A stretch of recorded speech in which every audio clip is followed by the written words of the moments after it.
Oi gente, tudo bom com vocês? Eu sou a Alice e esse é o Ali aqui e hoje chegou o dia mais temido por mim. Hoje é dia da gente falar de Emília Pérez. Se você ainda não é inscrito aqui no canal, se inscreve aqui embaixo, deixa seu joinha, me segue nas redes sociais. Vamos falar de Emília Pérez, que tem muito bafafá pra falar desse filme, e o vídeo de hoje vai ser uma junção de crítica, comentários sobre as polêmicas e comentários gerais sobre o filme que foi indicado a 13 Oscars.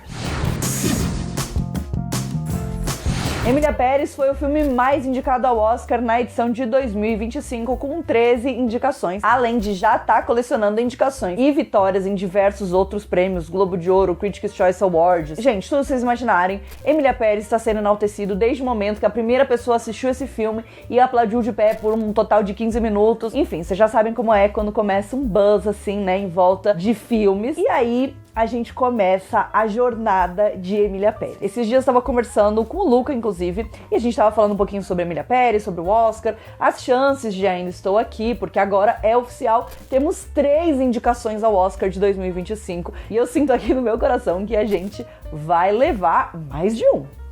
Vamos ver se eu estava certa. Mas Emília Pérez tem se mostrado, em mais de uma premiação, o nosso grande concorrente. Não só pela quantidade de indicações que o filme está recebendo, como também pelo fato de que Emília Pérez está concorrendo diretamente com Ainda Estou Aqui em uma das categorias que eu mais acredito ser a nossa categoria mais forte, que é a categoria de filme internacional. Pelo menos isso era verdade até o Globo de Ouro, agora eu já acho que as coisas mudaram um pouco, mas a gente vai chegar lá. Então, obviamente, né, a gente acaba, enfim, tendo uma relação, e ao mesmo tempo que, se você tá na internet, você com certeza tá vendo coisas absurdas, pessoas que passam do ponto, né, falam atrocidades na internet porque é terra de ninguém, seja xingando Emília Pérez, ou seja, enaltecendo Ainda Estou Aqui e usando coisas que não deveriam ser usadas pra isso, e a gente sabe que isso existe em qualquer competição, em qualquer lugar, e os brasileiros sempre gostam, né, de brincar com o limite e às vezes passar dele. Muitas coisas sobre Emília Pérez ainda são verdade e a gente precisa falar um pouco sobre isso, então vamos conversar um pouquinho sobre as polêmicas de Emília Pérez. Antes de começar a falar sobre isso, na verdade, eu queria ainda enaltecer o filme. Pela primeira vez, uma mulher trans foi indicada ao Oscar de melhor atriz. Isso é, querendo ou não, uma vitória para a comunidade LGBT e para a comunidade trans de uma forma geral, porque afinal de contas a gente já teve inúmeros atores e atrizes indicados ao Oscar por interpretarem personagens trans, mesmo sendo cisgênero. Pela primeira vez a gente tem uma atriz de fato trans interpretando uma personagem trans e sendo reconhecida por isso. Eu acho que, obviamente, isso é uma das coisas boas de Emília Pérez, né? Eu acho que é inegável o quanto isso é impactante e o quanto isso é importante para a comunidade, para o cinema, para Hollywood, para de repente começar a mudar um pouco as coisas. E esse Oscar, ele tem sido um Oscar de bastante mudança.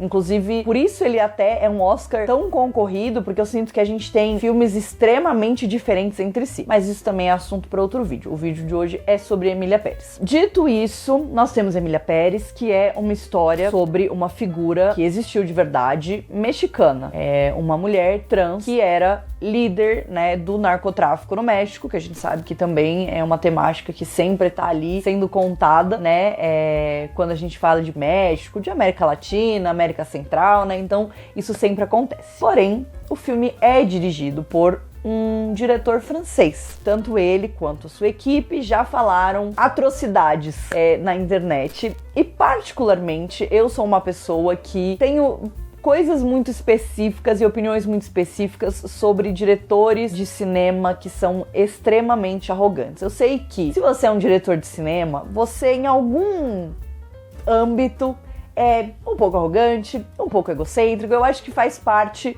do que você precisa pra de fato ser, né, diretor de cinema. E eu tô falando de diretores de grande porte, de Hollywood, né? E a gente tem aí inúmeros nomes, principalmente de diretores homens, tendo esse traço de personalidade. E que é uma coisa que particularmente me incomoda bastante, né? Então nós temos Jacques Audiard, diretor e roteirista de Emília Pérez. E dentro aí, né, da equipe do filme, a gente já teve coisas sendo ditas como o fato de que eles acabaram trazendo atrizes que não são latinas, têm ascendência latina, mas não são latinas, para interpretar porque não haviam atores e atrizes bons o suficiente no México. Além de tudo isso, eu acho que existe algo que a gente precisa comentar sobre um diretor francês, né? É uma equipe francesa com atrizes americanas contando uma história latino-americana. Eu acho que, obviamente, a gente acaba se sentindo, tendo muita empatia com os mexicanos nesse sentido, da mesma forma que eles também têm com a gente em alguns aspectos, né?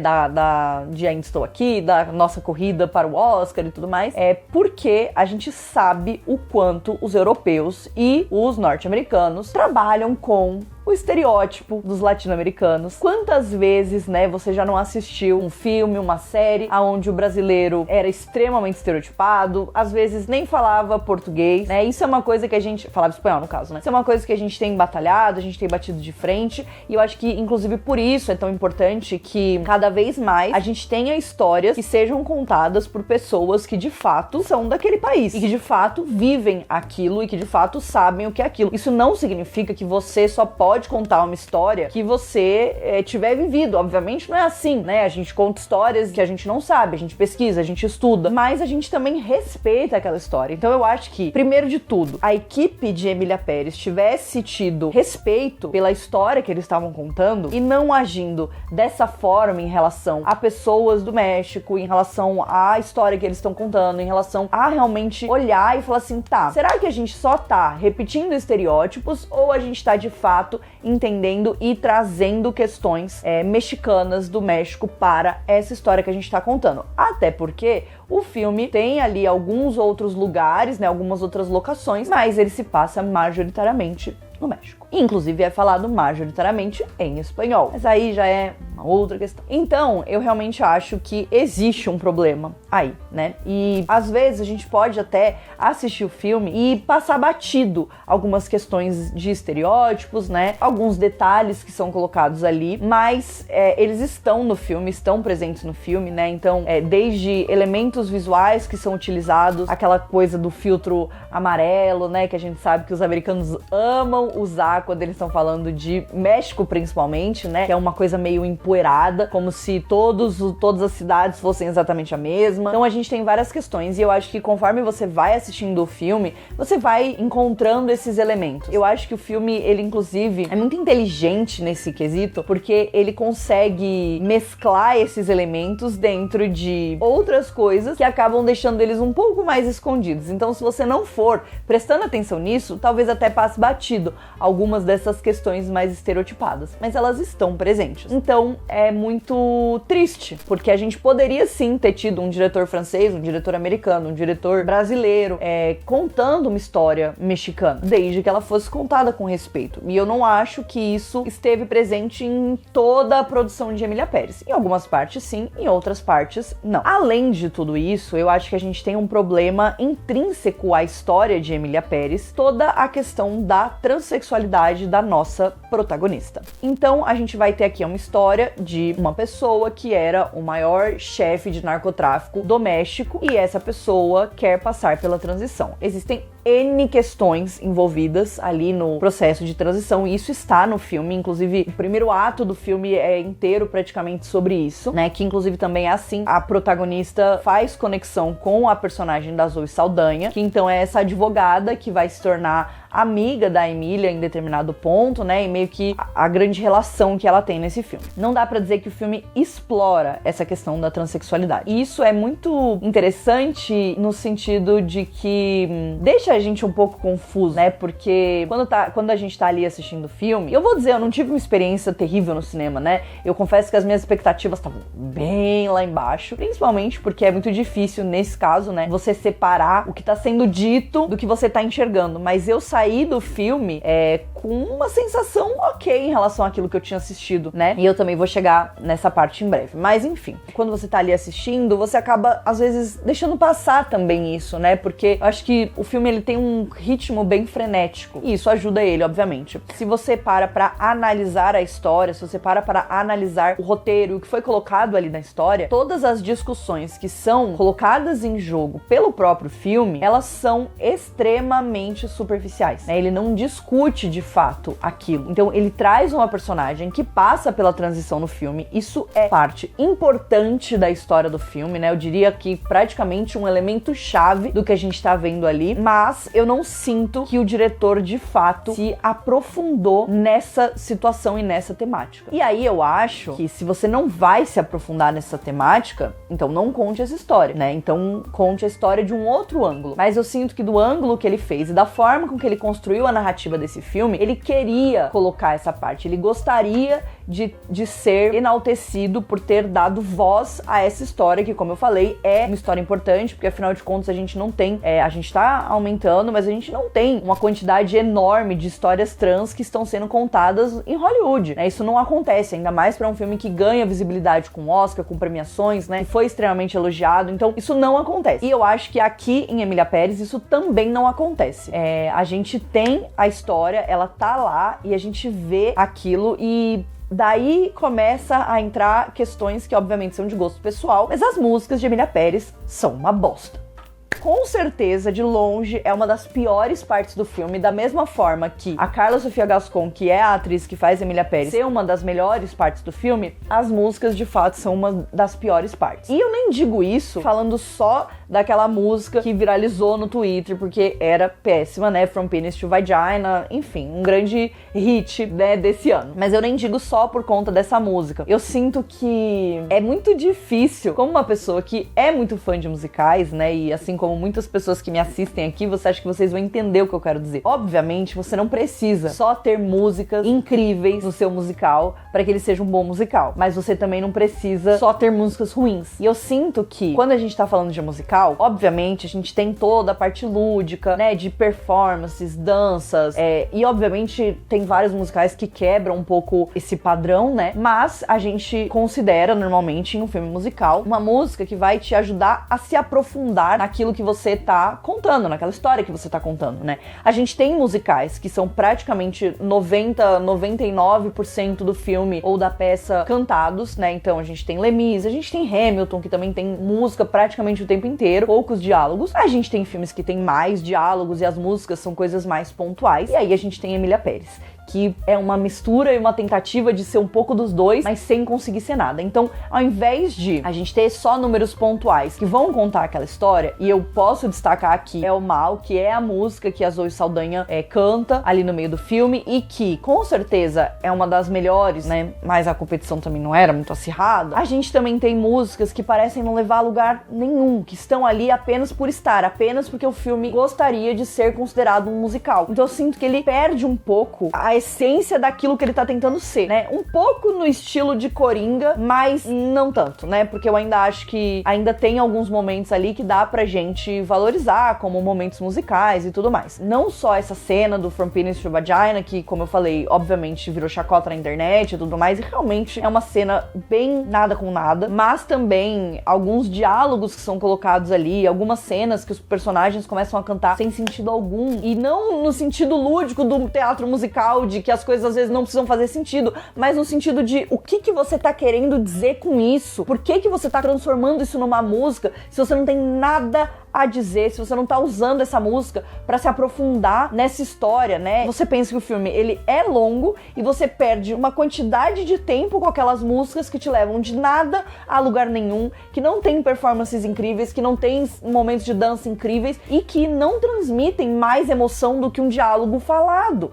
Então dá um pouco de desespero, porque é um filme que tenta ser tantas coisas ao mesmo tempo, que eu acho que no final das contas ele não consegue ser nada, né? Porque aí a gente vê um filme desse concorrendo com um dos maiores musicais dos últimos anos, da década, sei lá, do século, que é o Wicked. E é muito triste. É muito triste, gente, pelo amor de Deus, entendeu? Vocês não precisam fazer músicas vencedoras de Grammy pro musical de vocês, né? Músicas vencedoras de Oscar, vocês não precisam fazer. E a música vai levar. A música É o Mal vai levar o Oscar, porque inclusive está indicado. E obviamente o Wicked não está indicado em música, porque não tem músicas originais, né, para o filme. Mas na parte 2, enfim. Mas é muito triste que esse filme tenha se apropriado dessa narrativa musical com essas músicas que são medíocres, que não tem propósito, que não tem sentido, que não te oferecem nada, que não te ajudam a se aprofundar no personagem, que não te ajudam a debater a questão da transexualidade, da mudança de gênero do protagonista, que não,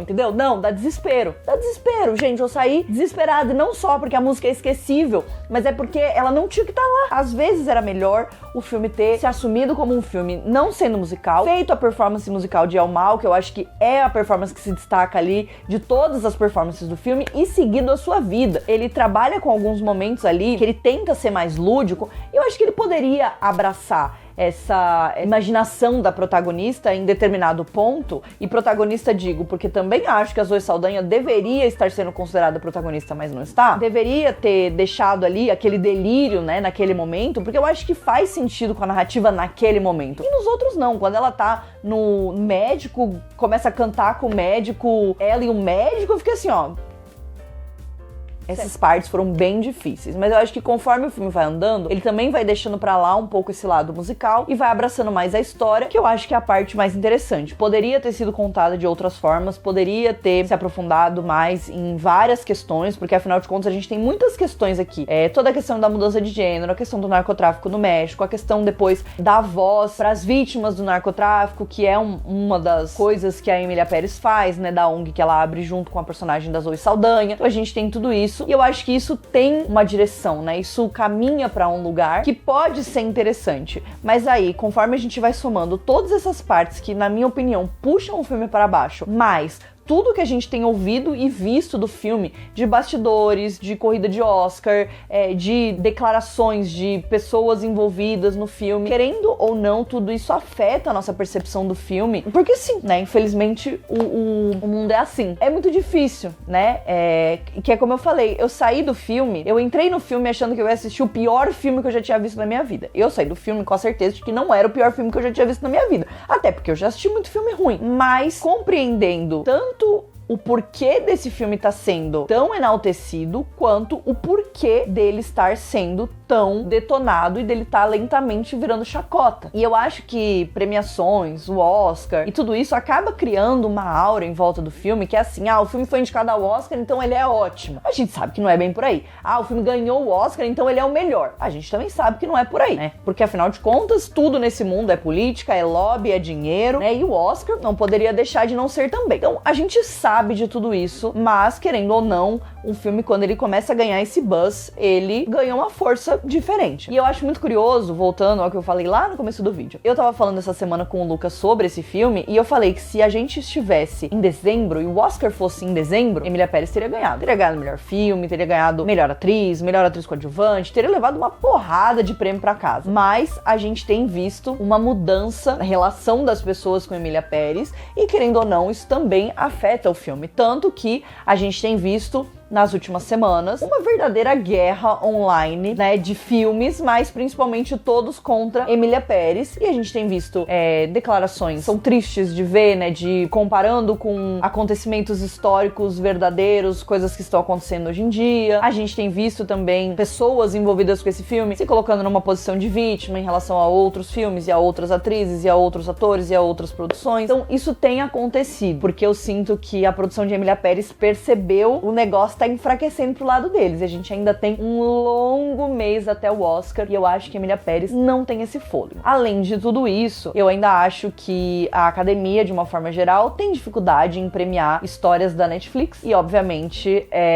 a gente tem visto isso no histórico de filmes que foram indicados a muitos prêmios e não levaram pra casa nenhum, ou levaram 1, 2, de 10, 12 indicações. Eu acho que tudo pode acontecer até o Oscar, mas eu tenho visto e eu tendo a acreditar que a força de Emília Pérez está se esvaindo conforme o tempo vai passando, mesmo que o filme só esteja estreando no Brasil agora. Apesar de tudo isso, eu acho que as atuações são uma parte positiva do filme. Tanto a Carla Sofia Gascon quanto a Zoe Saldanha estão muito bem no filme. Eu acho que a relação dessas duas personagens é uma das minhas partes favoritas do filme, né? Eu acho que é uma das coisas mais interessantes, porque são pessoas que não tem nada a ver, né, uma com a outra. A personagem da Zoe Saldanha, que acaba sendo obrigada a conviver com a Emília Pérez e obrigada a estar ali naquela situação, mas que em determinado ponto começa a enxergar a Emília como irmã, né, como a irmã dela. Então eu acho que a gente vê, e talvez esse seja o ponto mais forte do filme, que é a conexão que essas duas personagens criam desde o primeiro momento até o final do filme, que enfim, é um final bem trágico. Porém, a gente tem um terceiro elemento e eu pensei por dias, quase semanas, sobre como eu ia abordar esse assunto aqui, porque isso também é uma outra guerra que eu não tenho vontade alguma de fazer parte, até porque eu sou muito fã, né, dessa pessoa, acompanho a carreira dela há muitos anos, gosto de muitas coisas que ela faz e não gosto tanto de outras coisas que ela faz, e acho que também tá tudo certo e faz parte. E se você ainda não percebeu, estamos falando da Selena Gomez, com muita parcimônia, porque eu não quero ser cancelada,